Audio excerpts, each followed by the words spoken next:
Efforts like the Berlin Initiative help forge a diplomatic path.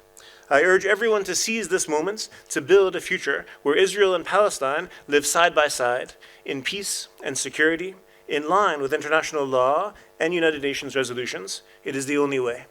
Ladies and gentlemen, distinguished guests, members of the Academy for Cultural Diplomacy, friends, it is of course a vital moment in global history for us to have the opportunity tonight to reflect on one of the most complex conflicts that so have been pessimistic about for so many generations, whereas we have tried the last decades and especially the last weeks and the last days to remain optimistic. And I think there is actually reason for optimism. I don't want to give a speech today, but for many reasons this is a very important moment for me.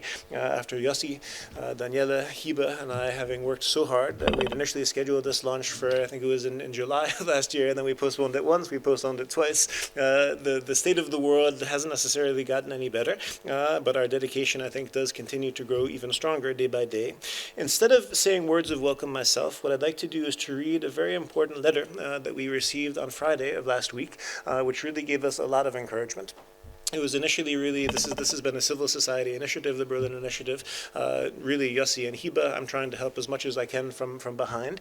And we tried to contact a number of dignitaries around the world to see if there was support from the highest levels, heads of state, etc. And I was really very, very honored and positively surprised that the Secretary General of the United Nations himself, Secretary General Guterres, wrote a really beautiful endorsement of specifically this initiative, which we received Friday evening. So I thought, what better way to begin the evening, but I will read from the letter from the Office of the Secretary General of the United Nations, and then I would ask Yossi and Hiba to please launch the event. United Nations, the Secretary General, message for the launch of the Berlin Initiative for a diplomatic solution to the Israeli-Palestinian conflict. Berlin, March 4th until the 6th, 2025. I commend the launch of the Berlin Initiative and its commitments to a diplomatic resolution of the Israeli-Palestinian conflict. Since the horrific terror attacks by Hamas on October 7th, the ensuing Israeli military operations have unleashed an unprecedented level of death and destruction in Gaza. Meanwhile, the deteriorating situation of the West Bank is fueling further instability and suffering. The ceasefire in Gaza must hold and be implemented in full. All hostages must be released immediately, unconditionally, and in a dignified manner. And humanitarian aid must be maintained, funded, protected, and reach people in dire need without restrictions. But beyond ending this terrible war, we must lay the foundations for lasting peace, one that ensures security for Israel, dignity and self-determination for the Palestinian people, and stability for the entire region. That requires a clear political framework for Gaza's recovery and reconstruction.